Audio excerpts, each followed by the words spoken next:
Before we start the day, we'd like to thank our sponsors, associate partners, Siegel School of Publishing, venue partners, DC Books, country partners, Norwegian Embassy.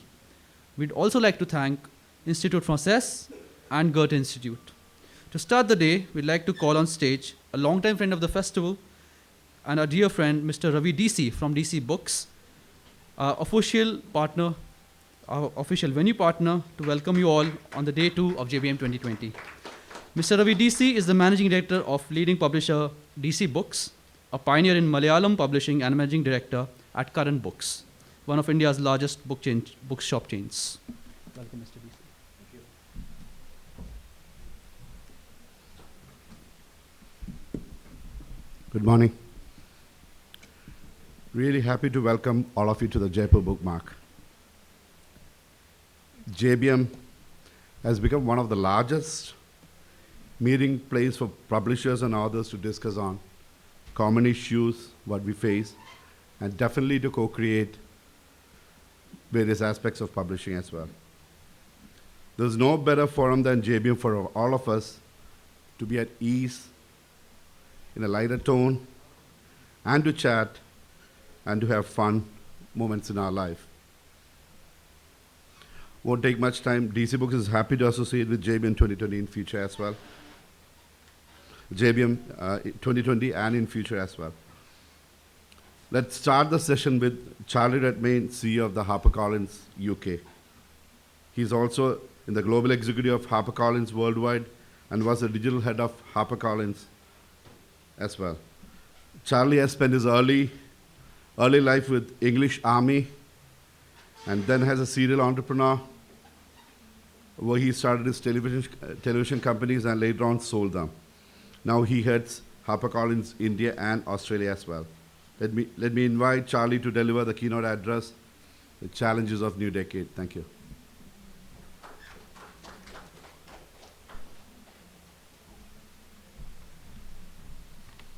Thank you so much.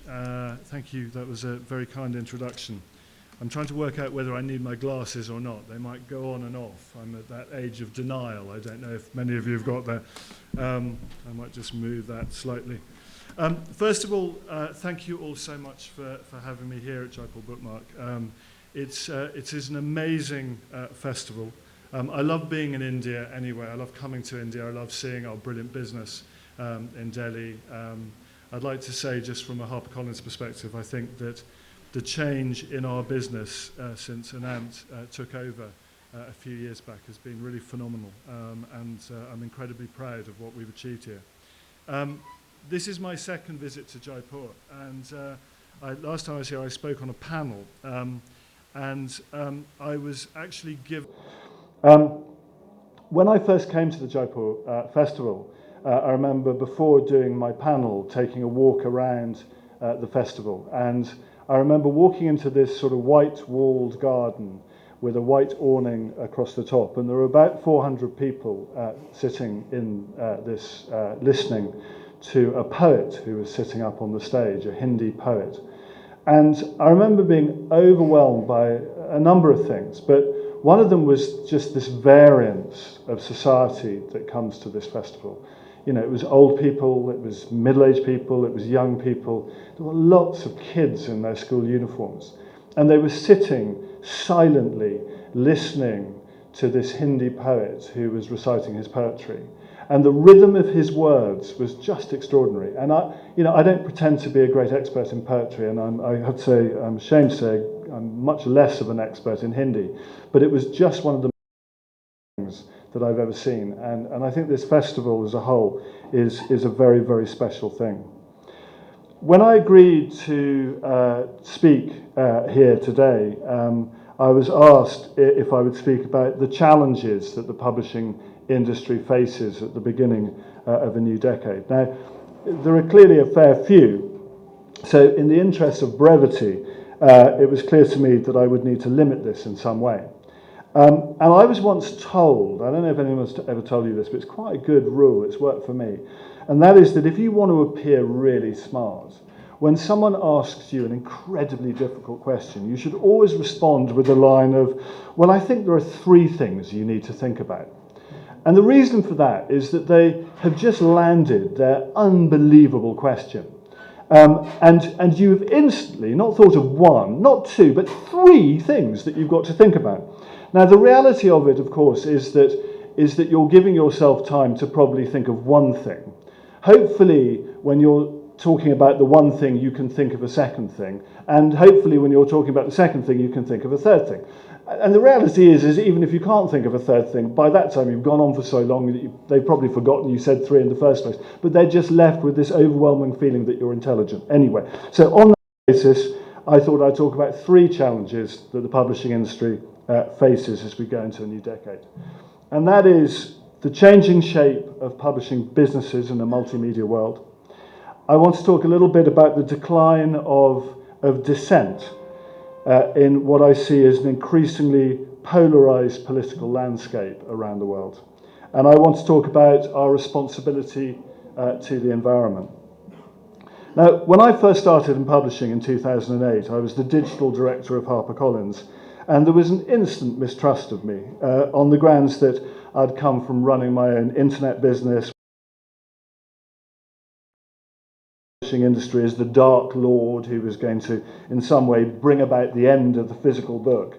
And even when I came back as CEO after my little sojourn, I went to work for Joe Rowling, creating a business called Pottermore for the digital content around Harry Potter. And when I came back as CEO of HarperCollins, if I'm honest, not much has changed. I was greeted by a headline in the London Evening Standard, which read, "Publishing's gone mad," with a picture of me directly underneath it. And it said in the copy that I'd only ever read one book, and it was by Jilly Cooper. The reality of it was that I'd read lots of books, and I love books, and I'm a passionate reader. I have read really quite a lot of Jilly Cooper books as well, and if you haven't read Jilly Cooper books, they're great books, sadly not published by HarperCollins, but great stories. And it wasn't just the press, if I'm honest, it was also even in my own family. And after having been the CEO of HarperCollins for a couple of years, my mother-in-law, who is an unbelievably brilliant woman, and I know I shouldn't talk about other book festivals because it's like talking about other girlfriends and things like that. But she runs the Guildford Book Fair, which is a brilliant thing. And she was looking to employ somebody to come and help her with the management and organisation of the Guildford Book Fair. And my wife Annabelle is brilliant and one of the most organised and brilliant people I know, and would have been fantastic at it. And she had some time on her hands, and so she said, "Mama, I'll do it for you. I can do that."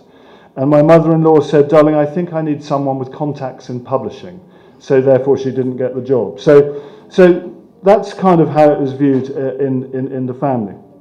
Anyway, when I came back into the industry, I was told by those that knew that it was all about the physical book. People used to tell me how they loved the smell of the book, the feel of the book, and that it needed to be protected in some way. And if I'm honest, I never really understood this. First of all, I never thought the physical book was going anywhere. It was clearly here to stay.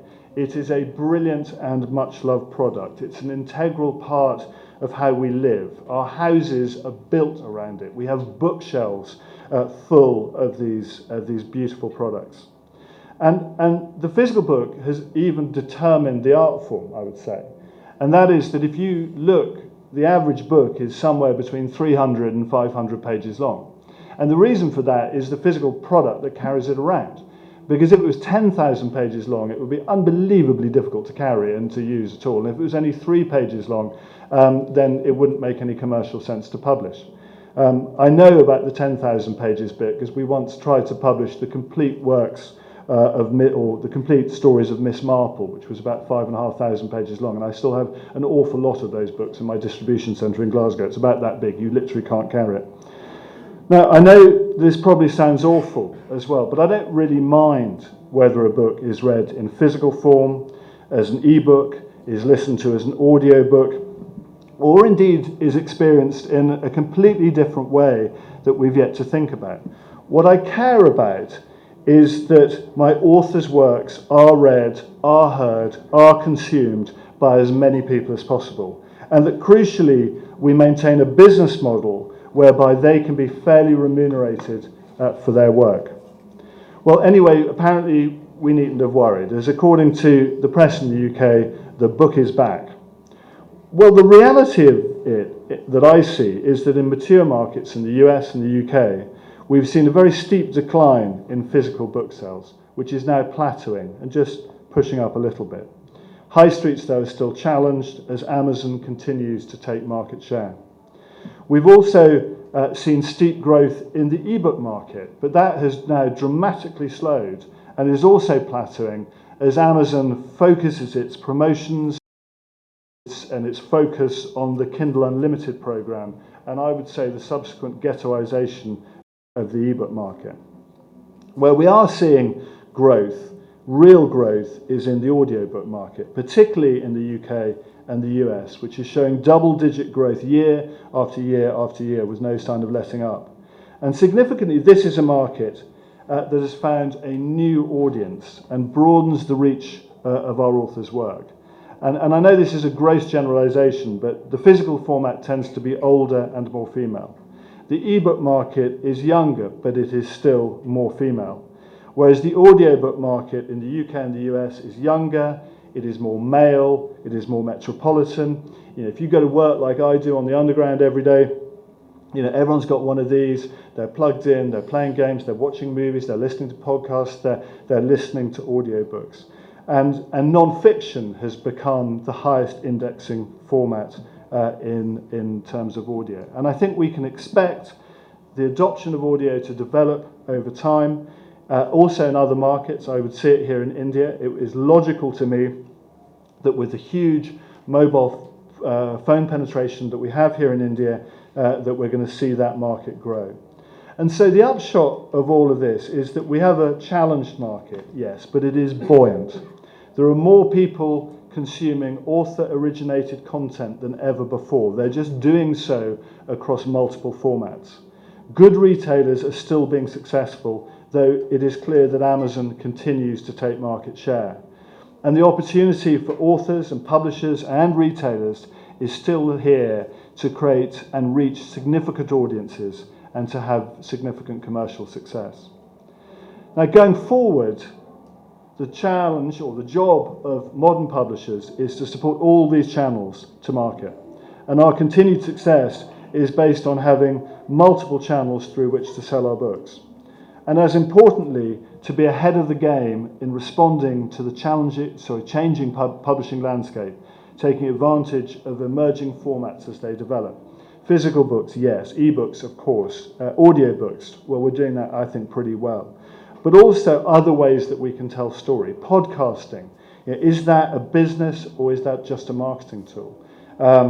Film and television, an area in which publishers will be more as big tech platforms invest and create opportunities. At HarperCollins here in India, Anant and his team have created some wonderful film content, helping our storytelling and the promotion of our storytelling. And on a grander scale, HarperCollins' partnership with Sony Pictures and the producer Elizabeth Gabler to produce motion pictures is a major step change. A book publisher establishing its own film production unit in partnership with one of the world's great studios and distributors is something truly unique. So modern publishing is no longer just about books.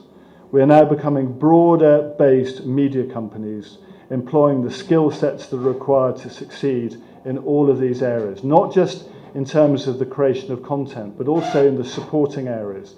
I was talking to someone earlier around big data and data analysis. You know, in my business in London, I have a team of 9 people who are PhD level maths and physicists who are there to create marketing, metadata, ways that we can analyze trends, things like that. And you know, that I think is going to become an integral part of our publishing industry. And as I stand here at the beginning of the decade, I say with absolute confidence that by the end of the decade, new platforms, new markets, and new income streams will have emerged. Stuff we haven't even imagined yet. And the job of the publisher is to make sure that as they develop, that we're there to make the most of them for our authors. So the second issue that we face is a more social one, and that is the polarization of views that we see in the world today. And you can see this happening in the US, you can see it happening in the UK, we can see it even happening here in India. And out of this, we're seemingly in a period where some of the people who might consider themselves to be the most liberal are acting, I would say, in the most illiberal way, looking to deplatform those that they disagree with, as opposed to debating with them and winning the argument. For those of us brought up during the Cold War, of the many freedoms we value, I would say freedom of speech is amongst the most precious, because we saw a world where that freedom did not exist. And that old saying that I may fundamentally disagree with what you say, but I will defend with my life your right to say it, is one that resonates with people of my age. And as an industry, we need to live up to our instinctive liberal sensibility. Being a good liberal does not just mean publishing only books that we agree with. It means being tolerant of dissent and welcoming to a range of views, even if they happen not to sit well with some of the people who work in our industry.